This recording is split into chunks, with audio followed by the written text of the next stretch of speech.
다 같이 한번 읽어보시면요.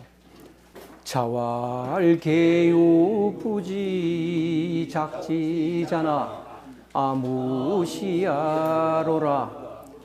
다문하여 택기 선자이 종지하며 tak연히 식지하니 지지자야니라. 공자께서 말씀하셨다. 아마도 부지 이 작지자가 있다. 알지 않으면서 그 동작하는, 행동하는 그런 사람들이 있다. 나에게는 그런 게 없다.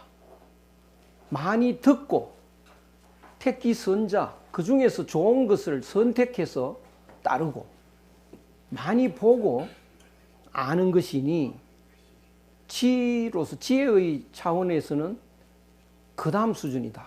이런 뜻인데요. 그 설명이 참 애매합니다. 그러니까 부지작지자 이거를 주자는 어떻게 해석했냐 하면 알지 못하면서 행동하는 그런 자들이 있다. 그런 걸 주자는 이제 자기가 알지 못하면서 행동하는 거, 그건 짐승 수준으로 봐버린 겁니다. 지적인 능력이 없는. 근데 나는 그렇지 않다. 나는 그런 수준이 아니다. 예, 나는 짐승같이 그렇게 모르면서 무모하게 행동하는 거 그거 없다. 많이 들어서 그 중에 좋은 걸 골라서 따르고 많이 보고서 아는 것이니 그런 식으로 해석하면 좀 애매해집니다. 지식이 없이 행동하는 사람이 있다 이런 거죠. 근데 나는 그렇지 않다. 그래서 이게 주자 해석이 정말 애매하다는 건데요. 그래서 제대로 이제 다시 한번 어떻게 해야 될까? 알미 작동하지 않고 아는 건 머리로 아는 거거든요.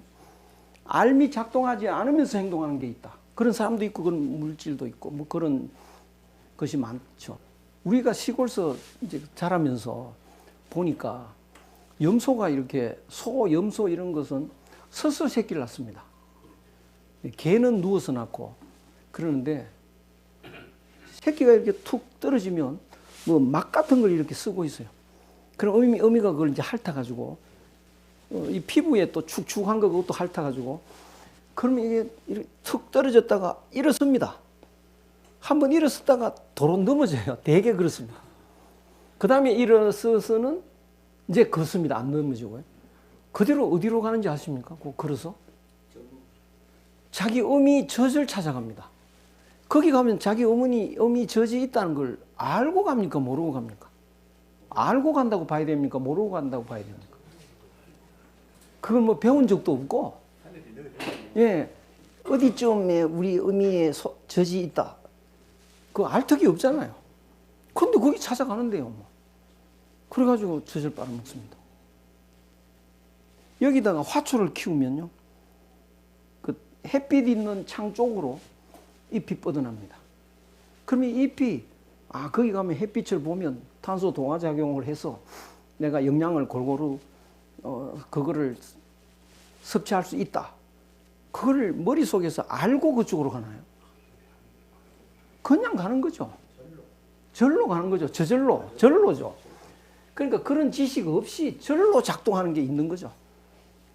사람도 이제 어른들은 예컨대 뭐 어른들이 그 열사병 걸려서 죽지 않습니까? 더위 먹어서 죽는 거.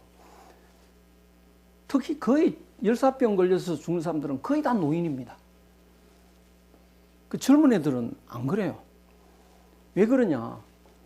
그 갈증이 오니까 그냥 물 마시는 거지 머리로 계산해 가면서 마시는 게 아닙니다. 근데 나이가 들면 이제 우리쯤 되면 하루에 2리터는 마셔야 돼. 그래가지고 3-2-1 법칙.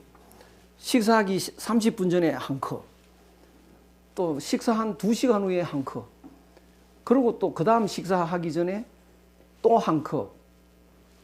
또 식사 후에 또 한 컵. 자기 전 3-2-1, 1시간 전에 한 컵. 이렇게 마셔야 된다는 거죠. 그거 계산해가면서 마시는 겁니다. 그러면 그 중에 그런 계산 없이 마시는 어린애하고 이제 그 계산해 가면서 마시는 그 노인하고 몸에 필요한 양을 누가 더 정확하게 넣을까요? 마시는 양이. 어린애가 더 정확합니다. 근데 그 어린애는 알고 하는 거 아니잖아요. 하루에 2리터 마셔야 된다는 거 모릅니다, 얘는. 근데 우리는 그런 걸 모르면 어떻게 되나요? 열사병 걸려 죽습니다. 그러니까 알아야 되는 겁니다. 왜 그렇게 되느냐? 몸이 이제 그 순수한 몸이 아니고 욕심이 들어가 가지고요. 순수한 그 하늘의 뜻이 전달이 잘 안 됩니다. 집이 무너진다 그러면 그 쥐는 튀어나갑니다. 쥐가 알고 나갈까요? 쥐가 5분 후에 집 무너집니다. 이렇게 알아가지고 나갑니까? 쥐야, 너 왜 나가니? 그러면 집 무너지니까 나가요. 이렇게 대답 안 하겠죠? 그냥 나간다고요. 그것이 바로 부지작지자입니다. 지식이 머리에서 작동하지 않은 채 행동하고 동작하는 그런 차원이 있다. 이것은 가장 기초적이고 가장 본래적인 모든 존재의 기본입니다. 그런데 나는 그런 게 없다는 거예요. 왜냐? 이미 세속화된 사람이니까. 그래서 나는 어떻게 되냐? 많이 들어야 돼, 일단. 60세쯤 되면 하루에 몇 리터를 마셔야 되나? 또 뭐 하루에 뭐가 필요하냐? 단백질 뭐 필요하다. 그럼 단백질에 중요한 건 뭐 콩, 두부, 뭐 계란, 뭐 이런 거. 그런 걸 많은 지식을 또 가지고 건강을 또 챙기고. 그러니까 굉장히 복잡해집니다. 요새 유튜브 보면요. 건강 챙기는 게 너무 복잡해가지고 그거 따라가다가 정신을 못 차리겠습니다. 그래서 이게 뭐 많이 들으나 뭐 끝도 없습니다. 그래서 그 중에 좋은 거를 따라가고 많이 보고 알고 그렇게 나는 하는데 그것은 아는 차원에서 보면 그 다음 수준이다. 그럼 최고는 뭐냐? 제일 많이 가장 확실히 아는 건 뭐냐? 모르고 작동하는 거. 그게 가장 최고의 지라는 거죠. 그걸 무슨 지라고 하느냐? 그런 지를요. 무지라고 합니다. 무지. 무지로서 행동하는 걸 뭐라고 합니까? 그런 행동을 무의라고 합니다. 그러니까 무의는 가만히 있는 게 아니고 머리에서 지식이 작동하지 않으면서 움직이는 거. 그게 무의입니다. 그래서 무의를 다른 말로 하면 자연입니다. 저절로. 아까 저절로라고 하셨지 않습니까? 그러니까 저절로 행동하게 되는 이렇게 이제 이야기할 수 있는데 공자는 이 차원이 무의자연의 차원이 안 된 사람인가? 적어도 이 말씀을 하실 때는 그랬을 겁니다. 그러면 공자가 무의자연의 차원에 도달한 건 대개 몇 세 때일까요? 70입니다. 70에는 내키는 대로 종심소욕부르 내 마음이 내키는 대로 해도 다 되더라는 거예요. 그때는 욕심이 제로였다는 거죠. 그럼 그 이전에는 그 공자도 일단 세속적인 사람에서부터 본질을 회복해 가는 과정인데 그 과정을 오래 살았죠. 그러면서 이제 제자들한테 가르치면서도 70 전에는 아직도 이 경지에는 도달 못했다. 그 이야기로 봐야 됩니다. 그러면 이 경지는 어떤 경지냐? 부지작지자. 부지작지자는 어떤 경지냐? 그거를 장자에 있는 이런 말이 있습니다. 장자 응제왕 편에요.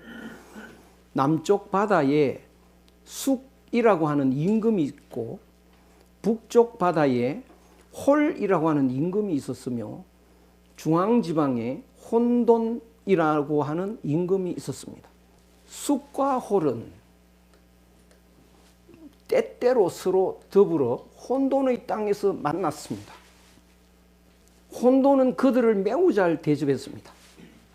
혼돈은 그들을 매우 잘 대접했다. 이에 숙과 홀은 혼돈의 언덕에 보답하고자 의논하여 사람들은 모두 7개의 구멍이 있어 그 그 구멍을 가지고 보기도 하고 듣기도 하고 먹기도 하고 숨쉬기도 하는데 이 자에게만 구멍이 하나도 없습니다. 우리 시험 삼아 구멍을 뚫어주자. 그 말하고 하루 한 구멍씩 뚫기 시작했습니다. 그랬더니 7째 날이 되었을 때 구멍이 7개가 뚫린 거죠. 눈구멍 2개, 콧구멍 2개, 귓구멍 2개, 입 하나. 혼돈이 죽었다. 이렇게 나옵니다. 혼돈이 죽었다. 우리는 구멍이 다 뚫려 있습니까? 안 뚫려 있습니까? 뚫려 있잖아요. 그럼 우리는 죽어 있는 거죠. 무슨 소리일까 이게? 대접은 혼돈은 구멍이 뚫려 있지 않았는데요. 대접을 잘했다는 겁니다. 어떻게 해야 대접을 잘하는 걸까? 최근에 퇴계 선생 은행록을 좀 읽어보니까 손님이 오면 자기 형편에 막 자기 형편대로 손님이 온다고 막 시장 가서 반찬을 사온다던가 이런 일도 없고 그냥 자기 하던 그대로 했다는 거예요. 그러니까 손님을 제일 잘 대접하는 것은 손님을 손님으로 대하지 않는 겁니다. 남으로 여기지 않는 겁니다. 남으로 여기지 않으면 그냥 우리 가족이고 바로 나죠. 그러니까 우리 가족이 오는데 내가 오는데 특별히 신경 쓸 게 없는 거죠. 그냥 자기가 먹는 뭐 김치 하나, 고추나물 하나, 그럼 거기에다 숟가락 하나 얹어 놓는 겁니다. 그러면 이제 그 손님 대접에 익숙해져 있는 사람이 오면 붕괴할 수도 있겠죠. 나를 무시하는 이 태도가 뭐냐 이렇게 생각할 텐데 조금 깊이 있고 이런 사람은 제일 마음이 편합니다. 그걸 막 극진히 상을 차리고 깨끗이 집을 정리하고 이러면 부담스러워진다고요. 그래서 부담 없게 아무 부담이 안 가는 것은 나를 남으로 여기지 않는 상태, 그런 상태로 대해줄 때 아무 부담이 없습니다. 혼돈이 그랬습니다. 그래서 혼돈이 혼돈인데요. 혼돈이 구멍이 없었다라는 것은 혼돈이라는 사람에게 눈, 코, 귀, 입이 없을 수는 없죠. 근데 눈, 코, 귀, 입이 있어도 눈, 코, 귀, 입이 작동을 안 하는 겁니다. 그 눈에 예컨대 여기 이제 물이고 여기에 얼음이 이렇게 떠 있다. 그런데 눈이 없으면 이건 얼음이 아니죠. 그냥 물이죠. 모양은 다르지만 물이라고요. 물이라는 본질에서 보면 이거나 차이가 없습니다. 차이가 없다고요. 그런데 눈이 생기면 어떻게 될까요? 요거하고 요거를 구별해 버린다고요. 보이는 거 너고 보는 거 나다 이렇게 돼 버린다고요. 그러니까 나다 너다라고 하는 것은 누가 만들어냈냐? 눈이 만들어냈습니다. 그러니까 이 몸에 눈이 없다면, 눈, 코, 귀, 입이 없다면 눈, 코, 귀, 입이 작동하지 않을 때가 있었습니다. 어젯밤에 숙면하고 있을 그때 눈, 코, 귀, 입이 작동 안 했습니다. 그러면 그때 옆에 뭐 누가 있어도 누가 있는 게 아닙니다. 그냥 하나지. 구별되는 건 하나도 없다고요. 근데 아침에 눈 뜨면 내 옆에 사람이 왜 어디 갔지? 뭐 이러고 있는데요. 눈 뜨면 이제 나라는 게 되살아나죠. 그러니까 요 눈이 작동을 안 하면 나도 없고 너도 없는데 그게 본질인데요. 그게 본질인데 그 눈이 작동을 해서 나다 너다라고 하는 마음이 들어가 버리면 물이 없어집니다. 물이 뭔지를 모릅니다. 그러면 남아있는 거는 요것만 남아있죠. 그래서 그 물이라고 하는 본질을 알 수 없고 너와 나만 이렇게 보인다고요. 또 다른 사람, 이렇게 만물. 본질은 사라지고 안 보입니다. 그러면 본질을 잊어버렸다는 것은 참된 모습을 잊어버린 겁니다. 그러니까 이 얼음과 이 얼음이 본질적으로는 하나죠. 하나. 그러니까 야 임마, 네가 임마 이러면 그건 거짓말이라고 해요. 하나인데. 그리고 이제 이 원수 같은 놈 이것도 거짓말입니다. 하나인데 원수가 없죠. 그러니까 이 나다 너다 이렇게 이런 생각을 갖고 살아가는 것은 본질을 잊어버린 것입니다. 본질을 잊어버리고 사는 것은 그거는 진짜가 아닌 거죠. 진짜가 아니죠. 그럼 뭐냐? 이제 가상세계가 되어버립니다. 그래서 가상세계는 가짜인데요. 바로 꿈꾸는 거하고도 똑같고 소꿉장난하는 거하고도 똑같습니다. 이거 다 가짜입니다. 그러니까 너다 나다라고 만들어 놓는 이 세계 자체가 가상세계인데요. 누가 이렇게 만들었냐? 자기의 눈, 코, 귀, 입이 만든 겁니다. 이건 진짜가 아니죠. 그래서 만들어 갖고 이제 소꿉장난들을 하는 겁니다. 사람들이. 소꿉장난할 때 보면 너는 의사 해라, 너는 대통령 해라, 너는 장군 해라, 뭐 쭉 이렇게 막 배역을 맡기지 않습니까? 너는 가수 해라, 뭐 이러면서요. 그리고 흙을 얹어가지고 밥 먹으라 막 이러고 말이죠. 그러면서도 거기에 열심히 그것도 합니다. 인간이 다 그런 거죠. 대통령, 진짜 대통령 아니잖아요. 인간이 소꿉장난 하는 겁니다. 인간이 뭐 선생? 선생 아니죠. 인간이 선생이라고 하고, 인간이 또 뭐 회사를 만들어가지고, 거기 또 직급을 만들어 놓고, 인간이 다 만든 가상세계이다. 그래서 본질은 눈으로, 감각기관으로 분리하기 이전 그 본질은 도라고 해도 되고, 자연이라고 해도 되고, 그냥 하나이다. 혼돈이다. 그 본질에서는요, 안다는 게 없습니다. 나와 너가 갈라져야 내가 너를 알지. 이게 하나라면 내가 너를 아는 게 없습니다. 안다는 게 성립이 안 됩니다. 말이 성립이 안 됩니다. 말은 구분해야 말이 되죠. 인간처럼 말이 많은 건 없습니다. 또 뭐 원숭이도 말이 좀 있는 것 같긴 한데요. 말이 가장 많이 발달했죠.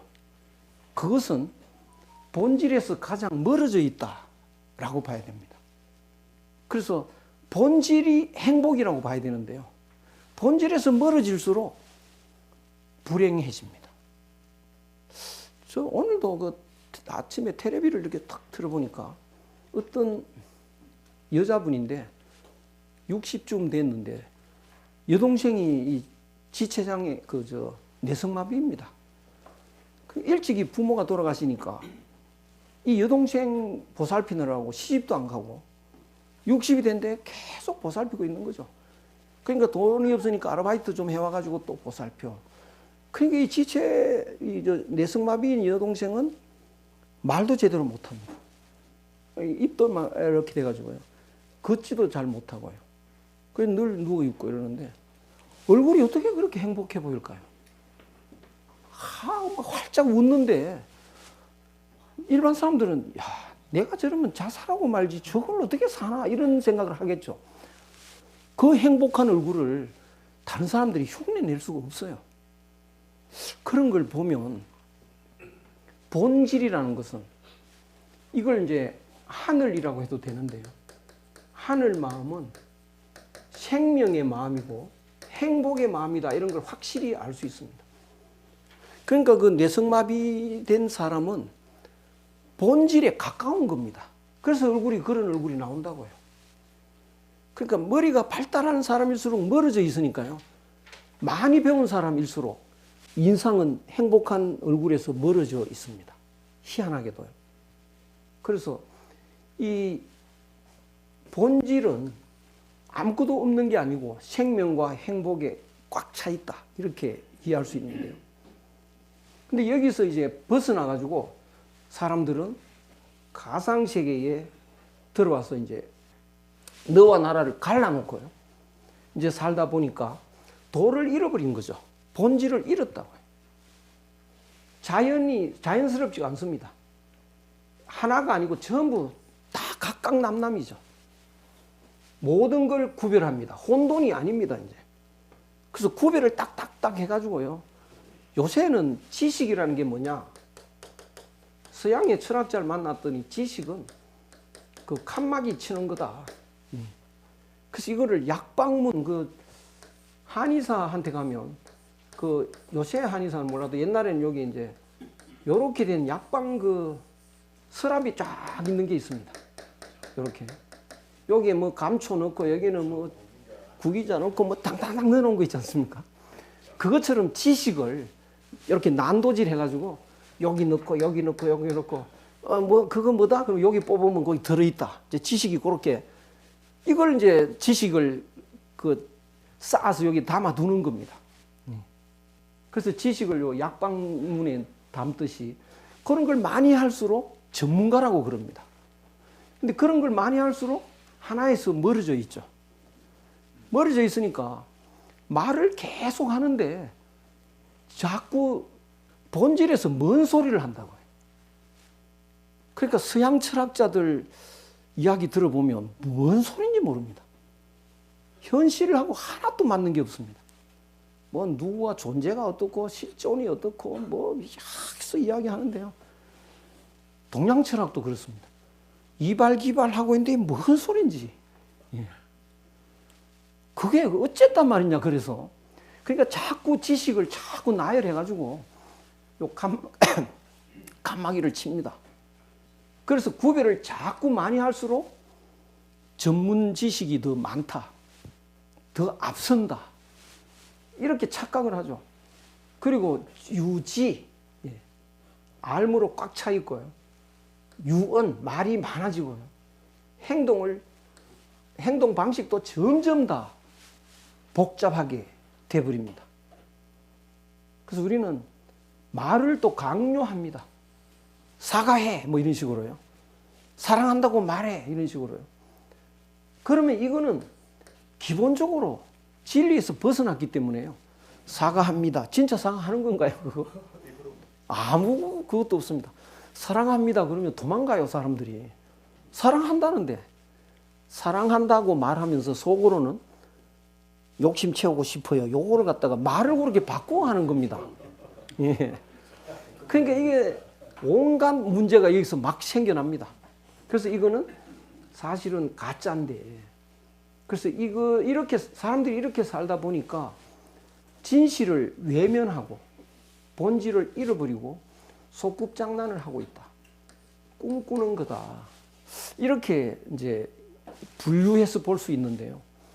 그런데 여전히 본질을 잃어버리지 않고 사는 사람이 있다고 하면 그 사람은 어떨까?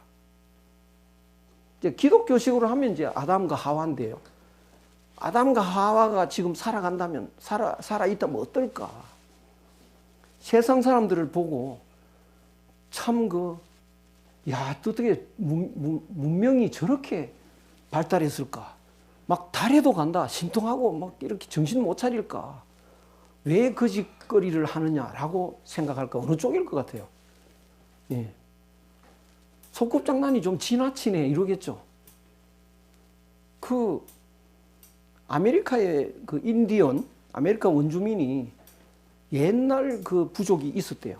그래서 마지막 남은 사람이 하나 있어가지고 이 두절된 채로, 그래서 그 사람이 뭐 몇천 년 전 사람이라고 사람들이 막 구경 오고 이랬다는데요. 그 사람한테 자동차 타고 다니고 신나는 걸 보여줬더니 왜 그걸 타? 이랬대요. 소꿉장난으로 본 거죠. 그런데 이 무위자연의 철학자가 대표적으로 노장 철학입니다. 그럼 장자가 이렇게 보면 세상 사람들이 뭘로 보이나요? 소꿉장난하고 있는 걸 보인다고요. 그러니까 장자가 이렇게 걸어가는데 소꿉장난하는 애들이 아저씨 같이 놀아요. 재밌어요. 이러면 장자가 같이 놀까요? 안 놀까요? 안 놀죠. 거기 너희들이나 놀아라. 그럽니다. 그러지 말고요. 우리 대통령 시켜드릴게요. 같이 놀아요. 니나 해라. 이런다고요. 그게 끼어들질 않습니다. 그런데 그 장자가 어느 날 낚시를 하고 있었습니다. 낚시를. 그러니까 초나라 왕이 사람을 보내가지고 총리시키려고요. 빨리 모셔오라고. 그래서 사람을 먼저 보내고 임명장이 가는 겁니다. 그러니까 뛰어와서 보니까 낚시하고 있거든요. 장 선생 지금 이럴 때가 아닙니다. 빨리 옷 입고 좀 준비하셔야 됩니다. 총리 임명장이 옵니다 지금. 그래? 옆에 좀 앉아봐라. 그리고 거북이가 2마리가 있는데 한 마리는 이 진흙탕에 있습니다. 먹이가 부족해가지고 허우적 가다가 하나 먹으니까 여전히 배가 고파가 또 허우적거리고 또 하나 먹으니까 아직도 배가 고프고 이렇게 허우적거리고 진흙투성인 거북이가 한 마리 있습니다. 또 한 마리 거북은 부잣집에 화려한 그 거실에 깨끗하게 니스칠 돼가지고 걸려 있습니다. 어느 거북이가 좋겠냐, 어느 거북이 할래 이러니까 이 사람들이 한참 생각하다가 어느 거북이 되겠다고 말할까요? 진흙 속의 거북이죠. 진흙 속의 거북이 할래요 이랬다고요. 빨리 가라, 나는 진흙 속의 거북이다 이래버린 거예요. 그러면 거실의 거북이는 왜 걸려 있나요? 죽었지 않습니까? 죽었는데 왜 걸려 있나요? 남 보라고요. 그러니까 사람들이 막 이 살아가는 모습들이 다 남 보라고. 옷도 좀 비싸고 좋은 거 입어야 되고 음식도 좀 잘 먹어야 되고 뭐 헤어스타일도 좀 비싼 데 가서 잘해야 되고 뭐 가방도 좀 멋있는 거 이런 거 얼굴도 좀 꾸며야 되고 왜 이런 거 하느냐, 남 보라고요. 근데 그렇게 하고 있는 그 행동 자체는 뭐냐, 소꿉장난하는 진짜 모습이 아니고 본질을 잃어버리고 내 것 챙기려고 하는 그런 그 헛짓하는 거다, 그런 이야기입니다. 그래서 이 위나라에 장자가 한번 가고 있었는데요. 위나라에 그 해시라는 장관이 있었습니다. 해시가 보니까 이 장자가 한 수이거든요, 자기보다. 야, 이건 내 장관 자리 위태롭겠다. 그래가지고 그 유언비어를 퍼뜨립니다. 그 장자는 말이지 문제가 많고 비리도 많고 뭐 스캔들도 있고 막 퍼뜨리는 거예요. 그 장자가 그걸 들었습니다. 시 웃으면서요. 봉황이 날아가는데 아무데나 앉지를 않습니다. 오동나무가 있어야 앉지. 목이 말라도 아무 물이나 안 먹습니다. 예천의 물을 마시죠. 예천은 그 달콤할 예자다가 샘천입니다. 우리나라 예천이 그 예천입니다. 그래가지고 예천이요. 그러니까 뭐 영탁이라고 누가 뭐 예천에서 막걸리를 마셔가지고 선전을 하는데요. 봉황이 마시던 물로 만든 막걸리로 막 이렇게 선전을 하는데 그 봉황이 마시던 물이라는 걸 누가 알라나 싶어요. 그 선전을 그렇게 했어요, 한동안. 그러니까 예천이 아니면 안 마시고 연실이라는 열매가 아니면 안 먹어요. 저도 안 먹습니다. 그런 봉황이 날아가는데 올빼미 한 마리가 썩은 쥐를 한 마리 입에 물었어요. 이거 굉장히 자기는 막 최고 귀한 걸 얻은 거죠. 그 쥐를 물고 있는데 봉황이 날아오니까 뺏길까 봐요. 깜짝 놀라가지고 꽥 하면서 숨는 거야. 봉황이 그건 저도 안 먹어. 이러는 겁니다. 그러니까 그 해시가 장관 자리 그거 막 놓치기 싫은데 장자가 그건 저도 안 해. 그런 내용들이죠. 그래서 이 장자 철학이 그 바로 본질을 추구하는 본질 세계의 철학입니다. 그러면 이제 본질과 가상체계는 뭐가 차이냐? 물이 본질이니까 물에서 보면 이 얼음 덩어리가 전부 하나입니다. 모두 하나라는 것이 본질입니다.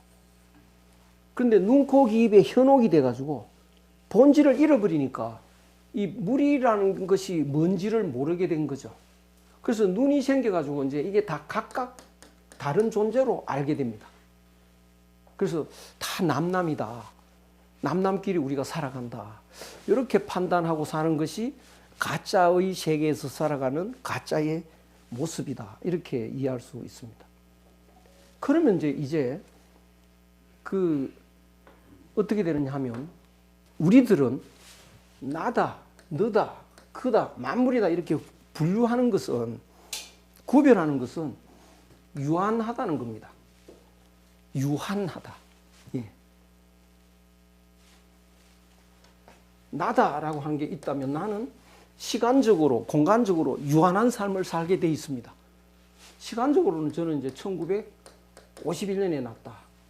요새 논문 쓰면 뭐 이아무개 그러면 갈로 하고 1951년, 2000 몇 년 열어가지고 이제 이렇게 갈로 치고 이럽니다. 요거 꼭 쓰게 돼 있습니다. 이게 서양식이죠. 그래서 이 유한세계의 나라고 하면 1951년에 태어나서 2000 몇 년으로 해야 될지 모르겠습니다. 이건 아직 안 정해졌으니까요. 2000XS년에 이제 죽는 거죠. 그러면 요 유한한 시간을 내가 살게 되는데, 유한한 시간을 살 수 있기 위해서는요, 1951년 전에도 시간이 있어야 됩니다. 이때는 시간이 없다 그러면 이게 태어날 수도 없죠. 이때 죽었다라고 하는 것은 그 이후에도 시간이 계속 이어진다는 거예요. 유한한 내가 있다는 것은 무한한 시간이 전제되어 있습니다. 유한한 몸뚱이가 여기 있다는 것은 이 바깥에 서울시도 있고 대한민국도 있고 뭐 우주도 있고 지구도 있고 무한한 공간이 있다는 겁니다. 그래서 유한하게 살아가는 우리들은 무한의 세계를 바탕으로 할 때 성립이 됩니다. 그러니까 그 사람들이 무신론자다 이런 건 말이 안 됩니다. 이 무한의 세계를 우리는 신이라고도 하고요. 뭐 상제, 하나님, 하느님, 천, 하늘님 뭐 이런 식으로 말을 하죠. 그러니까 사람들은 뭐 신은 없다. 그거는 성립이 안 되는 말입니다. 무한자가 없다라고 주장하는 거하고 똑같습니다. 그런데 우리가 이렇게 살아가면서 이쪽은 관심이 없어지기 시작한다고요. 왜 관심이 없느냐 하면 나라고 하는 게 딱 생기는 순간 이제 경쟁이 붙어야 됩니다. 남하고. 경쟁 붙는다는 것은 그 분리하는 쪽으로 가는 겁니다. 분리. 너를 나한테서 떼내야 되거든요. 그러니까 이쪽은 하나인데요. 하나와 반대 방향으로 가는 겁니다. 그래서 사람들은 경쟁하느라고 이쪽으로 달려가야 됩니다. 이쪽으로 많이 달려갈수록 경쟁력이 더 있는 거죠. 그래서 완전히 마라톤 선수처럼 사람들은 경쟁에 내몰리고 있다. 이 유한세계에서 살면서 경쟁하면서 종착역은 어딜까요? 언제까지 경쟁합니까? 예, 죽을 때. 이게 종착역입니다. 그러니까 사람들은 목적지가 정해져 있습니다. 죽음이라는 거예요.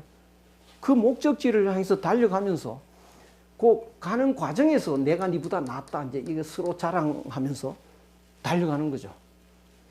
이거를 불교에서는 이런 설명을 하는데요.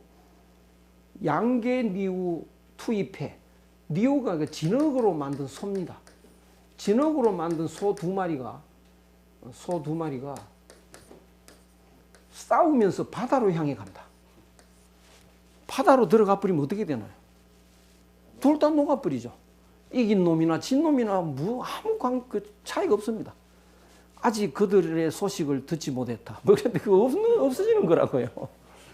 그러니까 인생이 그렇다는 거죠. 죽음이라는 목표를 향해서 여기 가면 다 사라져 없어지는데 여기서도 서로 이기려고 달려가는 존재다. 이것이 인생이다. 이렇게 되어 있습니다. 그러면 어떻게 해야 되느냐? 그러면 어떻게 해야 될까? 이제 이 방향이 결국은 불행의 늪으로 빠져들어간다는 걸 깨달아야 됩니다. 경쟁하는 것도 이게 긴장되는 거고요. 경쟁해서 이긴다는 보장도 없는 거고, 이겼다고 하더라도 죽음이라는 그 목적지에서 벗어날 길이 없는 거고요. 그래서 어떻게 해야 되느냐? 이걸 깨달으면 방향을 바꿔야 됩니다. 삶의 방향을 바꾸면 어떻게 될까요? 1등 가는 제일 많이 간 사람이 방향을 바꾸면 꼴찌가 돼 있죠. 축 처져 있는 것이 방향을 바꾸면 1등이 돼 있다고요. 예수의 말씀에 그런 말이 있습니다. 1등이 꼴찌 되고 꼴찌가 1등 될 날이 온다고 그랬습니다. 그럼 대한민국이 한창 잘 나갈 저 옛날에는 꼴찌였다고요. 일본이 잘 나가고 중국 나가고 유럽이 나가고 할 때는 우리는 식민지가 돼가지고요. 형편없는 거기다가 막 6.25 동란 나고 꼴찌의 나라인데 지금은 이 제일 잘 나가던 사람들이 자꾸 이렇게 돌아서고 보니까 1등 나라가 돼 있는 겁니다. 그럼 우리도 빨리 깨달아야 됩니다. 왜 우리가 이렇게 각광을 받는지. 이 사람들이 돌아섰다는 것을 알아야 되죠. 그럼 우리도 돌아서야 되는데 우리는 여전히 이쪽으로 달려가고 있습니다. 누가 여전히 이쪽으로 달려가도록 유도하고 있느냐? 정치인, 교육자입니다. 법조인도 그렇고요. 그거 다 옛날 걸 추구하는 겁니다. 그럼 이쪽으로 가야 된다는 걸 아는 사람들이 누구냐? 문화예술인. 그러니까 우리나라 문화예술인들이 그 노래 가사나 이런 게 다 이쪽에 대한 깊이를 깔고 있습니다. 알게 모르게. 그래서 그 방향을 깨우쳐 줘야 됩니다. 자기들은 그냥 무의식 속에 들어있는 대로 했는데 막 각광을 받으니까요. 왜 그런지를 모르고 있습니다. 우리나라에는 아직도 우리가 뒤처진 것은 여기에 대한 미련이 남아가지고요. 열심히 못 가고 있는 겁니다. 우리는 곧 죽어도 하느님 뭐 노래를 불러도 하느님이 보호하사 이러고 말이죠. 그러지 않습니까? 이런 나라 없거든요. 요새 하느님 찾는 나라가 없지 않습니까? 그래서 우리는 끝까지 이 하느님을 못 놓치고 있다 보니까 축 처지는 거죠. 근데 온 세상 사람들이 난장판 되니까 이쪽으로 방향을 돌렸다. 그러면 하느님은 나이가 몇 살일까요? 우리 소속 회장님은 올해 80이신데 하느님도 80입니다. 와, 어떻게 하느님 나이가 80이란 말이냐? 그게 말이 되는 소린가요? 저는 지금 이제 73인데요. 우리 아버지 나이는 살아계시면 이제 113세일 텐데 사실은 아버지도 73세입니다. 뭐 말이 그렇게 되는 거냐? 113년 전에 아버지가 이렇게 살고 계셨지만 이때는 아버지가 아니라고요. 아버지 아니죠. 언제부터 아버지입니까? 제가 태어나기 전부터, 태어나는 순간 아버지죠. 우리 형님이 아버지는 요때부터 아버지가 됐겠죠. 근데 저한테는 아버지는 요때부터 아버지라고요. 그래서 아버지 나이하고 저 나이 같이 가는 겁니다. 그러면 저는 태어나기 전에는 없다가 튀어나왔나요? 아닙니다. 아버지 세포를 떼가지고 나온 겁니다.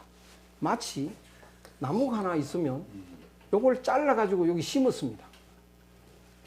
이것이 이제 모목이라고 하고 이것이 자목이라고 하면 요거는 이제 1년 됐고 이거는 100년이 됐다. 이렇게 되게 생각을 하지만 요 자목은 1년 전에 갑자기 생긴 건 아니죠. 1년 전에 요거였죠. 그런 거라고요. 그죠? 1년 전에 요거니까 이 나무를 1살이라고 하면 안 됩니다. 100살이라고 해야죠. 이거니까요. 그렇죠. 그러면 이 나무는 100살이라고 하면 안 됩니다. 또 그 이전에 나무가 또 있었죠. 그럼 이 나무는 언제부터 있었나요? 영원히 이전부터 있었습니다. 그러니까 저도 73세라고 하면 안 된다고요. 113세죠. 아버지 나이로 치면 또 안 됩니다. 할아버지 나이로. 이렇게 올라가야 됩니다. 그래서 실제로도 저의 유전자 속에 아버지, 할아버지 경험이 유전되고 있대요. 그래서 이 초능력 그 테스트 하는 사람들이 이 몰입시켜가지고 아버지 경험도 찾아냅니다. 아버지 경험도요. 그리고 그 우리 유전자 속에는 태초적부터 유전자가 다 이 속에 들어 있습니다. 그래서 배 속에 10달 동안에 그걸 다 겪는다고 합니다. 물고기 모양도 됐다가요. 뭐 이렇게 조금씩 변해가지고 사람 모양으로 이렇게. 그러니까 사실은 이 저 이름 써놓고 1951년 이렇게 하면 안 되는 거죠. 본질을 모르는 사람들이 하는 이야기죠.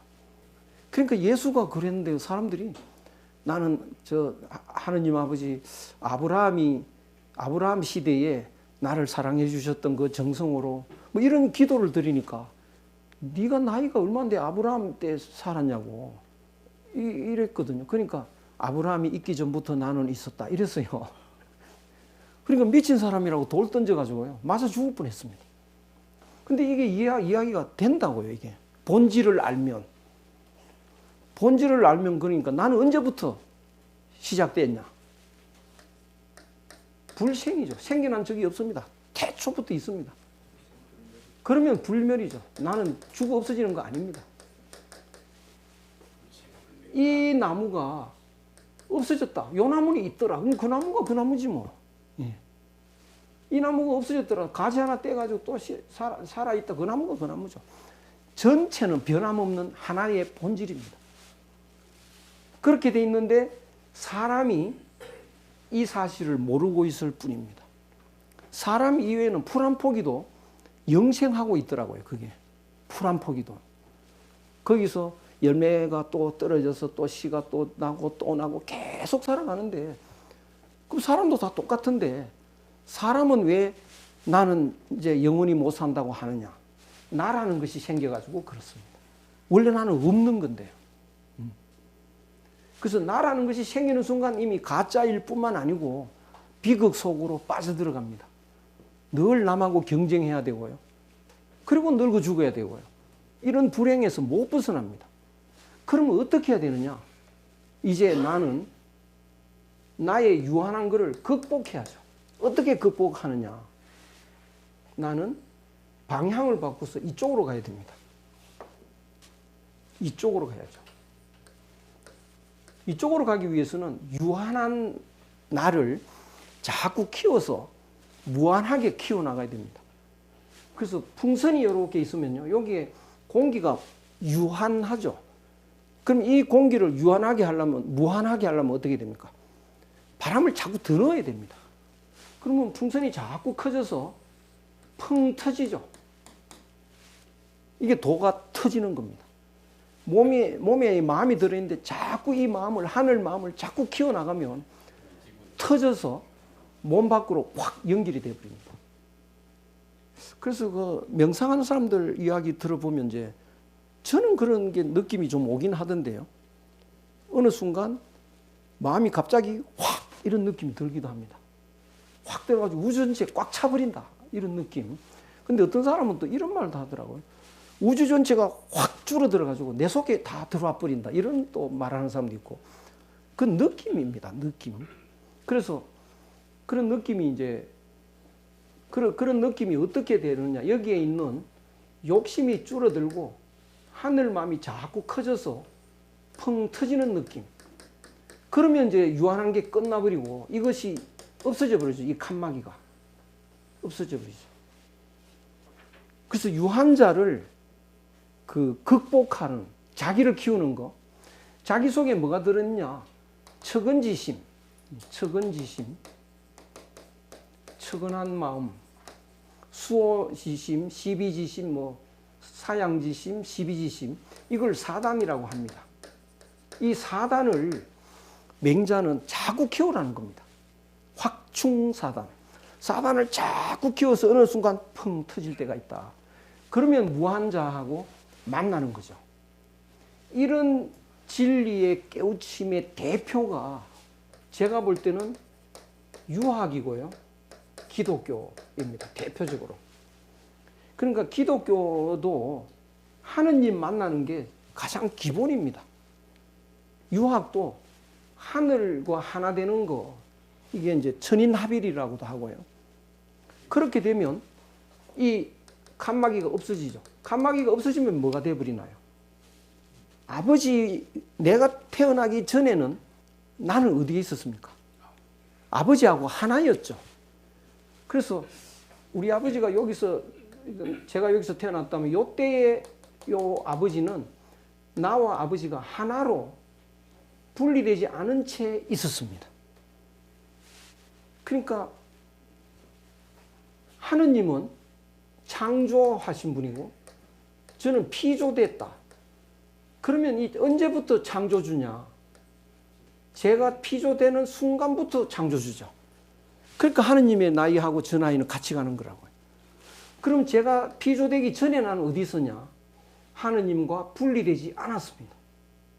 분리되지 않은 상태로 창조주와 피조주가 분리되지 않은 상태가 뭐냐? 바로 혼돈입니다.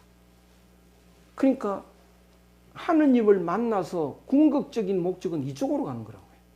하느님과 만나는 순간 바로 본래 세계가 확 나타납니다. 그런데 또 하나는 하느님을 안 만나도 요 유한한 세계를 무한하게 바꿀 수 있는 방법이 있습니다. 어떻게 하면 될까요? 요 풍선이 유한한데 요거를 무한하게 하는 방법은 터뜨리기 전에 바람을 빼버리면 됩니다. 바람이 없어져 버리면 유한한 게 없어져 버렸죠. 그것이 불교입니다. 그러니까 불교는 여기서 이쪽으로 가는 게 아닙니다. 나를 없애는 겁니다. 그냥. 나는 왜 생겼냐? 어머니 뱃속에 있었기 때문이다. 그 뱃속에 없었으면 될 건데 왜 들어갔냐? 뭐 사랑하다가 보니까 들어갔다. 그럼 사랑 안 했으면 되는데 왜 사랑을 했냐? 내가 생긴 원인을 자꾸 추적해서 그거 없애버리면 됩니다. 그럼 내가 없어져 버리면 하늘도 없는 거죠. 뭐 나와 함께 시작이 됐으니까. 그러니까 하늘을 필요로 하지 않습니다. 불교는요. 나만 없애면 되니까. 내가 없어지는 순간 하늘도 없고 동시에 뭐가 돼버리나요? 혼돈이 돼버리는 거죠. 그러니까 하늘을 거쳐서 가느냐 바로 가느냐 요 차이인데요. 그래서 기독교, 불교, 기독교하고 유학은 하늘을 거쳐서 가는 거고 불교는 바로 가는 거다. 그렇게 보면 노장 철학은 뭐냐? 그냥 여기에 멈춰 있는 철학이다. 이렇게 볼 수 있습니다. 그래서 노장 철학자는 현실을 부정해 버립니다. 이건 다 가짜다. 그런데 이거를 부정하지 않고 이것과 하나로 만들려고 하는 거, 이게 기독교, 유교고요. 이걸 바로 떠나버리자, 나를 없애서 바로 떠나버리자고 하는 건 이걸 부정해 버리는 겁니다. 나를 부정해 버리는 거. 그러니까 불교는 이 세상을 부정을 해버립니다. 무슨 의미가 있냐? 이 가정이 무슨 의미가 있고 결혼이 무슨 의미가 있고 친구가 뭐가 의미가 있냐? 싹 다 버리고 그냥 가버리자. 그 진실을 얻는 거, 본질을 얻는 거 외에는 그 의미가 없다. 그래서 노장 철학하고 불교는 현실을 부정한다는 의미에서는 똑같습니다. 그러나 유학이나 기독교나 불교나 공통점은 뭐냐? 이 가상세계에서 출발한다는 것은 또 공통점입니다. 그래서 노장 철학은 지구상의 모든 철학이 가는 목적지라고 하는 의미가 있고, 그래서 그 현실을 부정하지, 현실에서 보면 이거는 완전히 비현실적인 것으로 보이기도 하고, 이런 겁니다. 그래서 그 지구상에 있는 가르침이 요 구도에서 벗어나지를 못합니다. 그래서 이걸 보면, 누가 막 설명하면, 그건 불교적인 방식이다. 저건 유교적인 방식이다. 기독교적인 방식이다. 이렇게 다 감이 잡히는데 현실을 긍정하는 것은 유교, 기독교잖아요. 그래서 유교, 기독교는 정치를 움직입니다. 근데 불교는 정치를 못 움직입니다. 현실을 떠나다 보니까요. 그래서 정치, 제도 이런 것은 불교가 손을 못 댑니다. 물론 노장 철학도 정치를 못 움직입니다. 그 현실을 긍정을 안 해버리니까 이런 그 전체의 철학 사상의 기본적인 차이는 있습니다. 그래서 유학을 여기에 갇혀 있다고 생각하면 아주 따분한 철학이 되는데요. 이렇게 통하고 이렇게 되면 공자 속에는 노장도 다 들어있고 하늘도 다 들어있고 이렇게 전체를 이해하면 이해 안 될 게 없습니다. 그래서 오늘 요 구도만 알면요. 혼란스러운 게 하나도 없습니다. 예, 모든 철학 사상이 이 구도에서 안 벗어납니다. 그러면 이런 이제 최종적으로 노장 철학의 그 목적지에 도달한 사람은 아주 동물처럼, 아주 동물처럼 이렇게 돼버리는 거죠. 부지작지자, 무지, 무의, 무언 이렇게 하면서 그냥 제일 정확하게 살아갑니다. 그래서 이 움직임이 가장 정확한 것의 대표로 물을 듭니다. 노자는요. 물은 나라는 게 완전히 없기 때문에요. 그 세모통에 넣으면 세모되고, 노란 거 전부 둥근 데 넣으면 둥근게 되고요. 네모에 넣으면 네모되고. 그리고 흘러가는 것이 고정되어 있는 게 하나도 없습니다. 그 상황에 언제나 맞춥니다. 평평한 데는 천천히 흘러가고요. 가파른 데는 빨리 흘러가고, 절벽에서는 떨어지고, 앞에 뚝이 있으면 또 그 채웠다가 흘러가고요. 자유자재로, 그것이 무의자연이라는 거죠. 무의자연. 그 무의자연으로 살아가는 최고의 경지가 있다. 나는 그 경지를 갖고 있지 않다. 그럼 우리는 어떻게 해야 되느냐? 알아야죠. 우리는 어린애 같으면 열사병 걸릴 일이 없습니다. 근데 우리는 알지 못하면 물을 안 먹고 이게 열사병 걸려서 더위 먹어서 죽거든요. 그러면 적어도 우리 나이가 한 70 넘어가면 뭐 한 하루에 1리터는 마셔야 된다라든가 단백질을 보충해야 되든가 이런 걸 알고 거기에 따라줘야 됩니다. 그래서 많이 들어보고 그중에 그럴듯한 이론을 따라가고 많이 봐서 아 이게 옳은 거다 알고 그렇게 행동하는 거, 그런 지식은 무의자연의 지식보다는 다음 수준이라는 거죠. 근데 왜 주자는 노장보다 공자를 낮추기 싫은 거예요. 그래서 주자는 이걸 그대로 해석을 못합니다. 공자가 최고다, 늘 그걸 앞세우는 건데요. 그래서 그거는 뭐 어디나 똑같아요. 기독교에서는 예수 넘어간다 그러면 그건 용납이 안 됩니다. 불교에서는 그 석가모니 넘어간다 그러면 이해가 안 되고요. 근데 유학도 이제는 그럴 필요 없지 않습니까? 공자보다 더 넘어가는 게 노장이다 이래버리면 조선시대만 해도 그건 맞아 죽을 일일지도 모르는데요. 이제는 사실대로. 그러면 노장이 공자보다 더 위대하냐?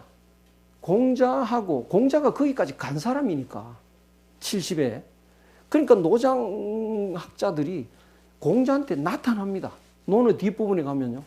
공자한테 슬슬 나타나가지고 한마디씩 한다고요. 그래서 공자가 쫓아가기도 하고 이게 같이 어울린다는 겁니다. 그런데 공자의 위대한 것은 현실에서 고통받는 사람을 진리로 인도할 능력이 탁월하다는 거죠.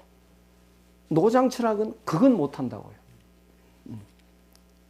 그래서 이 현실에서 고통받는 이 문제를 해결하는 구체적인 거. 그런데 대개 보면 그 고통에 두 가지가 있습니다. 예컨대 어린 아이가 인형을 애지중지 갖고 노는데 팔이 부러졌다고요. 이 아이는 종일 웁니다, 이제. 막 자기 팔이 없는 것처럼 울어댑니다. 그럼 어른이 보면 그건 고통입니까? 아닙니까? 고통 받을 일도 아니고요. 내 더 좋은 거 사줄게, 그거. 그거는 낡아서 이제 버려야 돼. 그 아이는 더 좋은 게 필요가 없습니다. 그 인형은 지 몸이거든요. 그러면 어떻게 해야 되나요? 첫째는 원래 부러지기 전의 상태로 꾸며줘야 됩니다. 아주 정성껏. 그런데 이거는 궁극적인 해답은 아니라고요. 우선 달래줘야죠. 그리고 두 번째는 그것은 다 소꿉장난이지 거기에 얽매일 건 아니다라는 걸 깨우쳐줘야 됩니다. 그래서 그 소꿉장난 하다가 어린애가 인형을 안고 울고 있는데 야 그건 아무것도 아니야 라고 하는 건 해답이 안 된다고요. 그러면 꾸며주면 그 해답이 되느냐? 그것도 해답이 안 돼요. 두 가지 다 필요한데 이 두 가지를 다 해결하는 사람이 공자입니다. 그러니까 그 장자는요, 이제 노자에도 나오고 장자에도 진일이라는 이제 은자가 있었는데 노자가 죽었다고 해서 문상을 갔습니다. 친구가 죽었으니까 문상을 가야지. 근데 문상을 가다가 보고는 소리를 꽥꽥 지르고 호통을 치고 나오는 거예요. 아니 지금 문상 갔다가 왜 그렇게 소리를 지르고 나오십니까? 난 노자가 그거 괜찮은 친구인 줄 알았더니 형편없잖아 그거. 이래. 왜 그러십니까? 거기 나이 든 사람이 문상 와가지고요. 자기 아이 죽은 것처럼 슬피 울고 젊은 아이들은 와가지고 부모 돌아가신 것처럼 슬피 운다. 그 노자는 생사가 없다는 걸 진작 알았을 사람인데 어떻게 주위 사람들한테 그 모양으로 해놨냐고. 그러고 소리 지르고 나오죠. 그리고 장자는 부인이 죽었는데요. 처음에는 좀 이게 슬픈 일인가 이러다가 생사가 없잖아. 죽었다는 건 사실은 우리나라식으로 말하면 돌아간 거거든요. 고향의 모습으로. 고향으로 간 거니까 그거는 더 빨리 좋은 데로 갔네. 노래를 부릅니다. 그래서 이제 그걸 고분이라고 하는데요. 예. 고분은 이게 이렇게 질그릇으로 된 그릇인데 그걸 이렇게 두드리면서 노래를 합니다. 그러니까 옛날에는 우리 어릴 때 밥상도 이게 악기입니다. 이거 젓가락으로 이게 막 두드리는데 멋진 악기라고. 그러니까 이런 걸 이제 두드리면서 노래를 하는 겁니다. 자기 부인이 죽었는데요. 그래서 문자 쓰는 사람들이 부인 죽었을 때 그 애통한 것도 아닌데 고분지통이라고 이렇게 쓰죠. 예. 그 질그릇 두드리면서 노래하는 애통. 그 애통함이 아닌데 그렇죠. 근데 하여간 이렇게 씁니다. 그러니까 그게 일반인들한테 그게 통하느냐 이거죠. 일반인들한테. 그래서 공자는 어떻게 하냐. 슬픔을 누그러뜨리는 방법을 그를 전달합니다. 그래서 아버지가 돌아가서 죽겠다 이럴 때는 안 돌아가신 거야. 그래서 빈소를 만들어 놓고 혼백을 거기 모시게 합니다. 그러면 부모 혼백 앞에 가서 이렇게 앉아 있으면 안 돌아가신 것 같다고요. 그러면 그걸 이제 위로가 되죠. 그래서 위로가 되면서 거기서 자꾸 슬플 때마다 거기 갔다가 왔다가 하다 보면 한 2년쯤 지나고 나면 이제 정신이 좀 듭니다. 안정이 좀 된다고요. 그러면 이제 사회생활이 가능합니다. 그래서 삼령상 같은 거 그것이 너무나 큰 충격을 고통을 완충시키는 그 과정인데요. 마치 어린애한테 그 인형의 팔을 꾸며주는 거하고 똑같은 겁니다. 그럼 그걸로 공자 철학이 끝나느냐? 아니죠. 두 번째, 생사를 초월하는 철학으로 깨우쳐줘야 됩니다. 아침에 도를 들으면 저녁에 죽어도 괜찮은 거야. 그거 좋은 거야. 그럼 그게 어떻게 하면 되는데요? 득도해라. 이렇게 해요. 그래서 두 가지를 동시에 안고 있는 게 공자이기 때문에 현실에서 초월 못하고 애통해 죽겠는 사람은요. 노장 철학이 뜬구름처럼 돼버립니다. 그래서 모두를 포용하는 이런 철학이 공자한테 있는 건데요. 근데 이때는 아직 그 철학을 완전 터득하기 전에 본인의 그 상태를 설명하는 거고요. 그래서 이 공자의 특징입니다. 나는 생이지자가 아니다. 나는 숨긴 거 없다. 열심히 하면 다 나처럼 된다. 그래서 늘 그러면 공자처럼 되면 지식 수준에서 두 번째 수준밖에 안 되느냐? 아니라고요. 그래서 논어를 두루두루 읽어보면 그걸 넘어가는 내용까지 다 고루고루 섭렵이 되어 있습니다.